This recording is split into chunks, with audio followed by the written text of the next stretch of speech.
Let me begin with a question that carries the weight of responsibility behind every real leader's eyes. Are you developing the people you lead, or are you simply managing them? And here comes the harder version. Are you elevating their potential or protecting their discomfort because you fear the discomfort of challenging them? Most leaders don't like these questions. They make the stomach tighten. They force the mind inward. But we must ask them anyway. Because leadership, when stripped down to its essence, is not about strategy, KPIs, or even vision. It's about stewardship. Holding someone's growth in your hands with the awareness that your impact will shape their reality. So stay with me. This episode may sting again, but if you allow it, it will also elevate the way you see yourself, your people, and the human experience of leadership.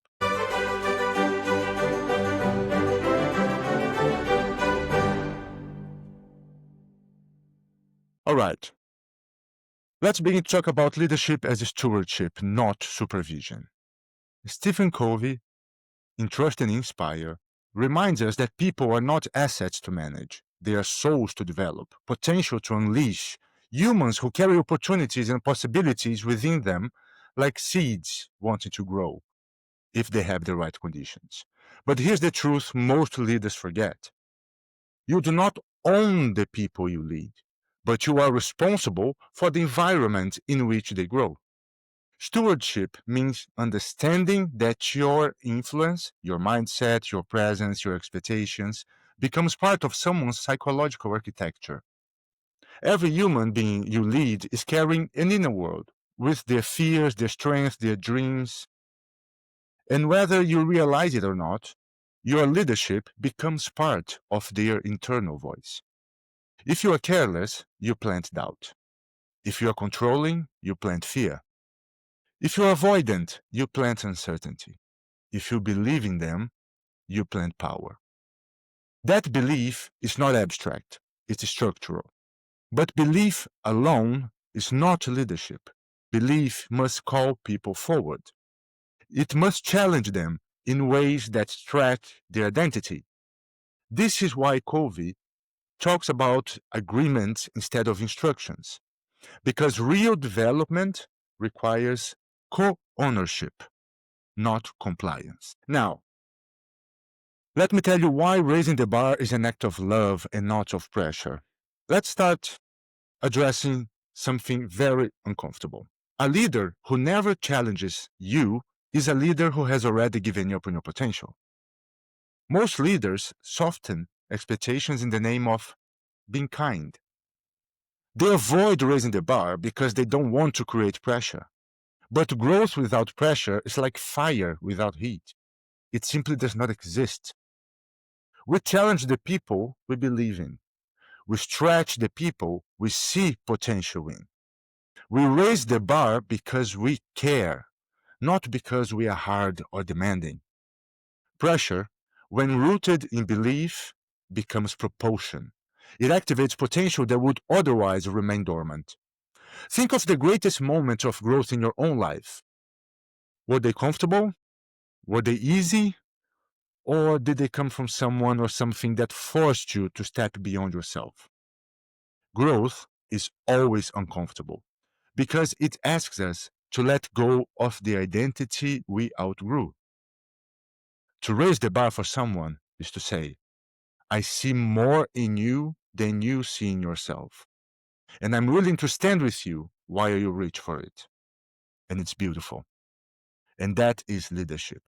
That is love in professional form.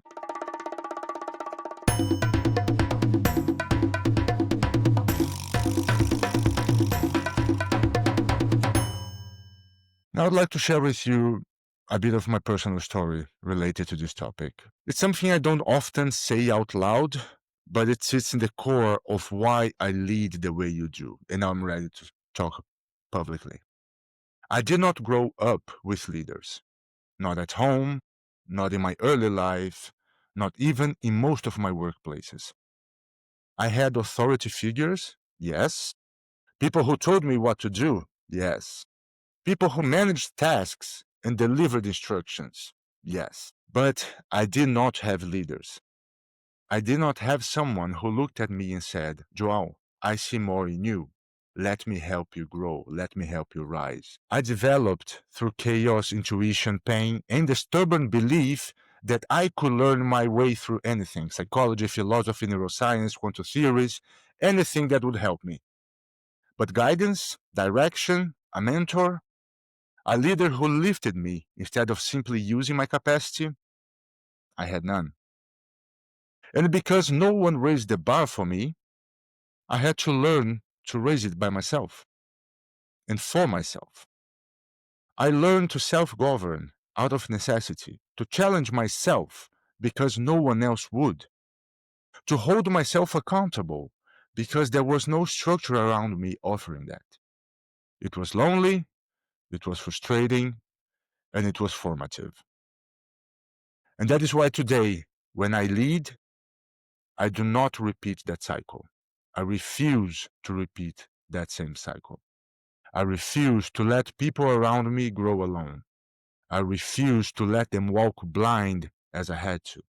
I refuse to let their potential sit in silence. So yes, I raise the bar, I push harder, I demand more, I challenge deeply. Not because I'm difficult, but because I know the cost of growing without someone who cares enough to do it. My leadership is not an imitation of my past. It is a correction of it. Okay, now let's talk a little bit about agreements and how are they so important for this whole journey. One of the most important lessons in Trust and Inspire is that accountability is not something you enforce on people. Accountability is something people accept because they helped create the commitment. This changes everything. When a leader says, here's what I expect, you get obedience or resistance. But when a leader says, let's agree on what greatness looks like or what success looks like, you activate ownership. Agreements transform people because they are not rules, they are inner commitments. This is where leadership becomes developmental, not operational. When someone participates in the expectations, they become responsible for the results. And responsibility creates growth. Self-governance multiplies maturity. Ownership becomes a psychological engine. This is why the best leaders spend more time defining agreements than giving instructions. Instructions create compliance.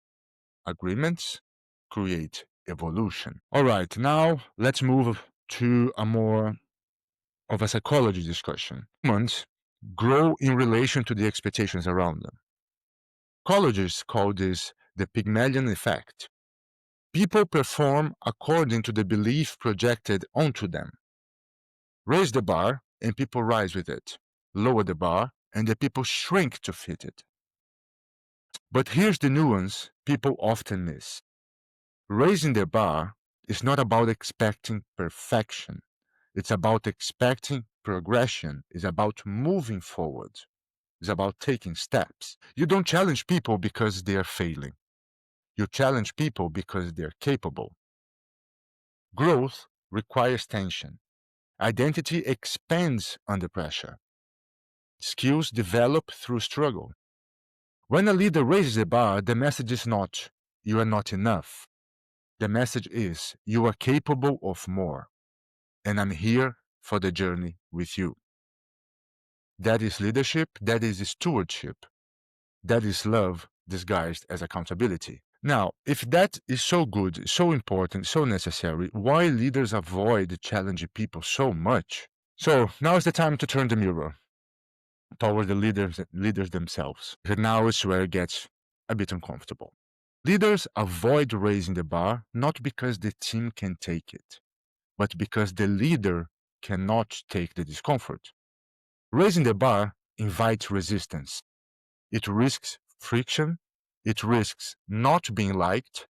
It risks revealing the leader's own insecurities. If I challenge you and you grow, then I must grow too. And that's uncomfortable. If I raise the bar for you, I must raise the bar for myself as well. This is why weak leaders keep people comfortable.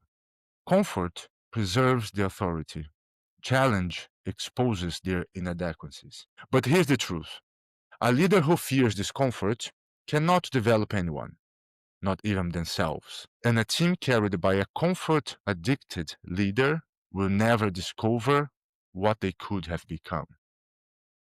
In my honest opinion, I wouldn't even call that person a leader. Now, let's move to the fun part, our H2H experiment of the week. This one I call the agreement intervention. Choose one person of your team that you believe can become more. Not the easiest person, not the most vocal person, the person with potential, even if they haven't fully expressed it yet, but you can see it. Create one powerful agreement with them. Tell them the potential you see. Be specific, be sincere.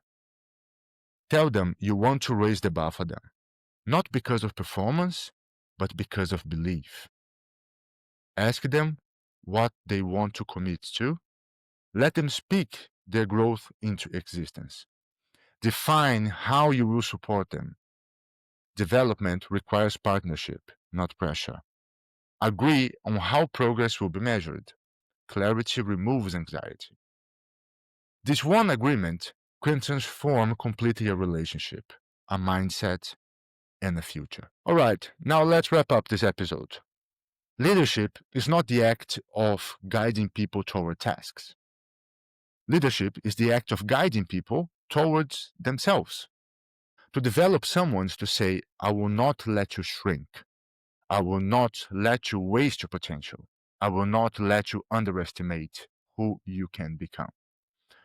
It is the most sacred responsibility of leadership, not because it shapes outcomes, but because it shapes lives. The world does not remember the managers who kept people comfortable.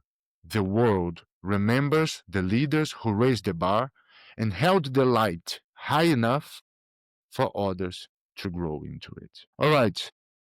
So that's it for this episode of the H2H experiment. I hope you have enjoyed it. If you would like to know more about other reflections, you can take a look at our newly published website, the h2hexperiment.com. There you can find our articles, our podcasts, the books that we have on Amazon. Well, thank you so much once again. I really appreciate you being here with me. And see you next time. And see you next time. Keep human, keep strong, and keep raising the bar. Bye.